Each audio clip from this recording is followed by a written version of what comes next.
warahmatullahi wabarakatuh.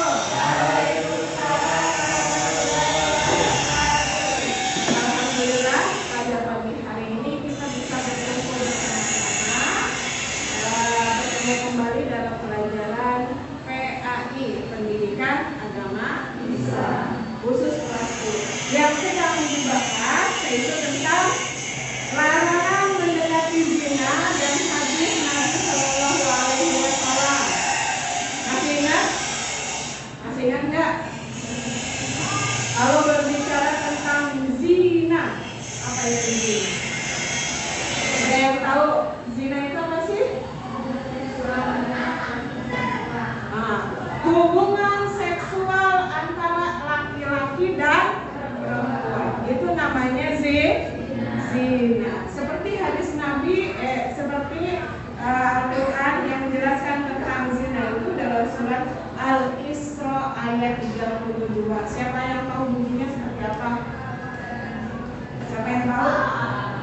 Wala taqrabuz zina innahu kana fahisyatan wa sa'a sabila. Dan janganlah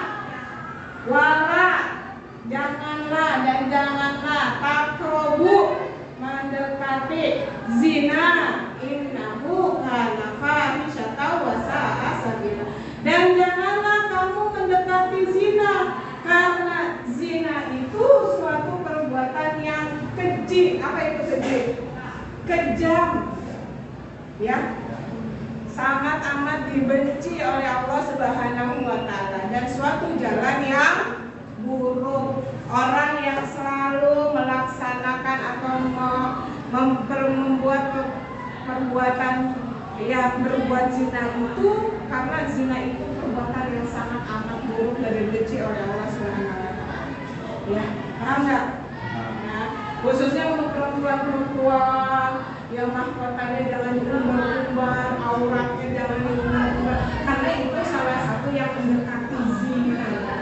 Ya, kadang-kadang melihat kucing, kalau kucing kan makan ikan asin di mana lahapnya. Begitupun perempuan, kalau perempuannya buka-bukaan baju, celananya segini, lihat cewek-cewek segini, atau tiktok pahit, ya, rambutnya hilang, bibirnya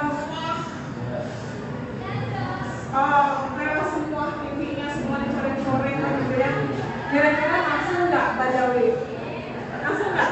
Kalian semuanya kayak begitu? Langsung nggak? Iya. Tidak bisa dipungkiri ketika melihat yang wow, semok, wah depan berapa pengunjung gitu ya. Nah, ini sangat amat mempengaruhi, akhirnya mengundang kita untuk berbuat zina. Kenapa? Lagi-lagi karena nafsu. Ya, janganlah perempuan-perempuan membuka-buka auratnya, ya, memajang-majang apa yang bisa menarik perhatian laki-laki dan lain sebagainya. Itu sangat mempengaruhi yang akhirnya berbuat zina. Oke, zina adalah hubungan seksual antara laki-laki dan perempuan yang bukan suami istri yang sah. Bu, gimana kalau suami istri? Nggak zina, karena memang sudah sah, gitu. Nah, zina dapat timbul akibat nafsu birahi. Belum lama nih, saya lihat di media sosial ada perempuan pulang malam-malam naik angkot atau mobil travel pribadi dibawa kabur,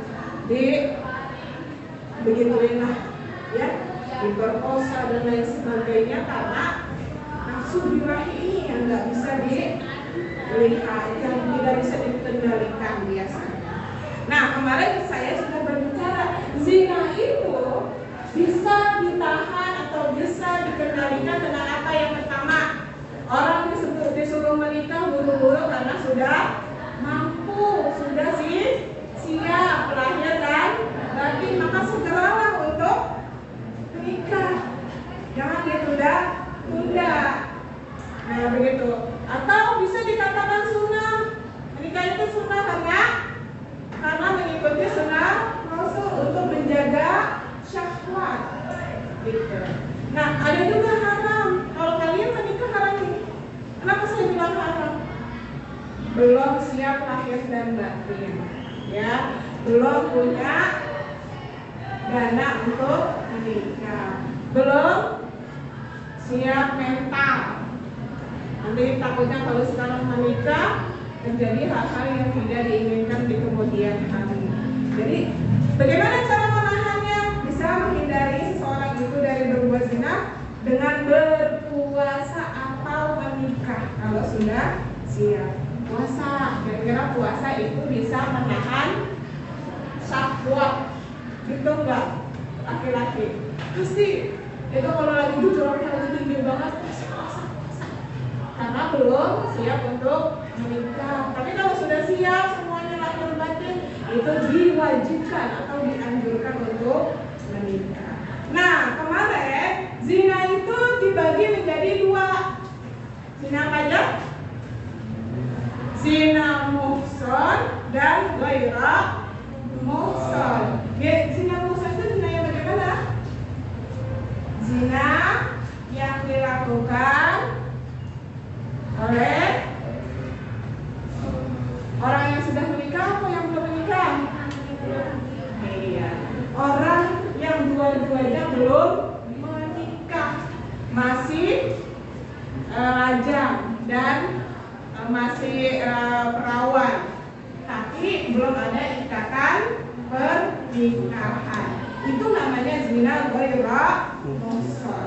Yang satu lagi adalah zina muhsan. Apa itu zina muhsan?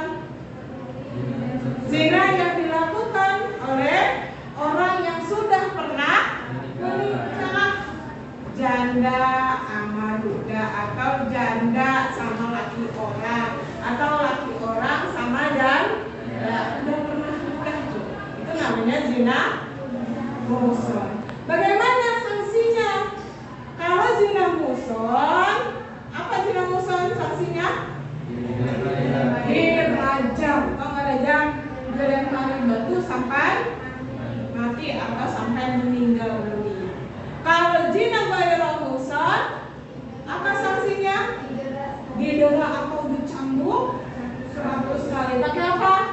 Pakai rotan. Itu biasanya kalau di Aceh itu masih berlaku. Ketika ketahuan berzina, laki-laki dan perempuannya didera masing-masing 100 kali. Ngeri nggak?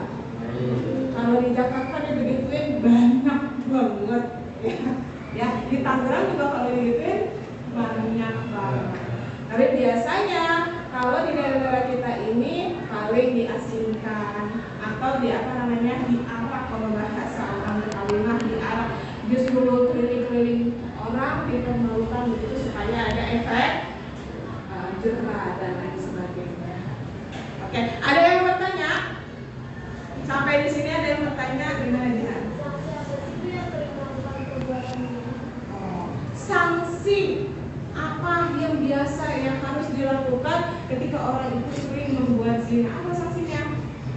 Sanksi itu bisa sanksi sosial, bisa sanksi administratif atau kriminalitas. Bisa saja sebab menyetubuhi atau memperkosa orang lain, misalkan anak kecil diperkosa sama kakek-kakeknya, itu sanksinya apa? Administratif, bisa dimasukkan ke dalam penjara. Atau sanksi sosial, misalkan si Diana dengan si Amar misalkan melakukan persetubuhan, Bu, saya itu karena cinta sama cinta, gitu. Kita itu sudah mau sama mau. Apa sanksinya? Sanksinya adalah sanksi sosial, dijauhkan dari atau dikumpulin barang-barang, diberikan saksi, dikasih nasihat dan lain sebagainya, dan pada akhirnya harus dinikahkan kalau katanya sebab suka sama suka. Tapi ada juga yang kemungkinan dimasukin ke dalam penjara atau diberikan sanksi hukuman di masyarakat. Apakah itu misalkan dipermalukan atau diasingkan, dijauhkan sama orang lain, dibilang orang suka. Biasanya kalau orang yang suka berzina itu dijauhi temannya, ya, dan lain sebagainya. Itu sanksi sosialnya. Ada lagi?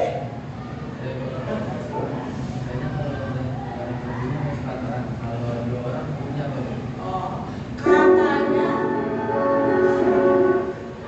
katanya sanksinya kalau melihat perzinahan itu harus ada sanksi 4 orang.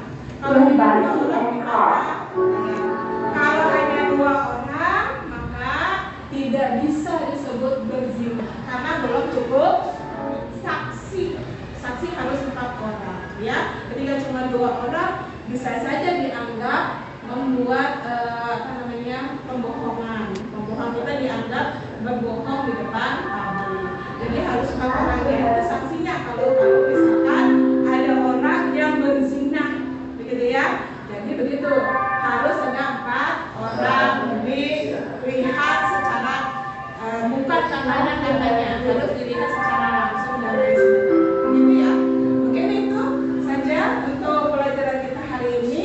Kalian ke depan akan mempelajari tentang untuk bab 2-nya, mempelajari tentang hakikat mencintai Allah dengan khauf, rafa, raja, tawakal kepada Allah Subhanahu wa taala. Apa itu khauf?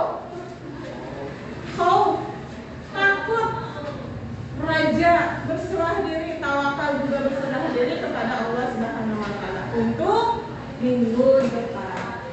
Kesimpulannya adalah jauhi berbuat zina. Jangan sampai zina itu menyebabkan kita menjadi orang yang tersesat ke jalan kemaksiatan. Karena maksiat itu tanda-tanda kita tidak bisa masuk ke dalam surga Allah Subhanahu wa taala. Begitu ya? Itu intinya. Di antara kalian, marilah kita mendekatkan diri kepada Allah. Jangan sampai sebab itu kita tidak bisa atau tidak mendapatkan ridhonya Allah Subhanahu wa taala. Ya, terima kasih atas pertanyaannya hari ini. Mudah-mudahan kalian paham tentang larangan berbuat zina. Allah Subhanahu wa taala sudah menetapkan dalam surat Al-A'raf ayat 32. Camkan di dalam hati, semoga itu tidak terjadi pada kita semua. Ya, mungkin itu saja dari saya. Akhirul kalam. Wabillahi taufiq wal hidayah. Wassalamualaikum.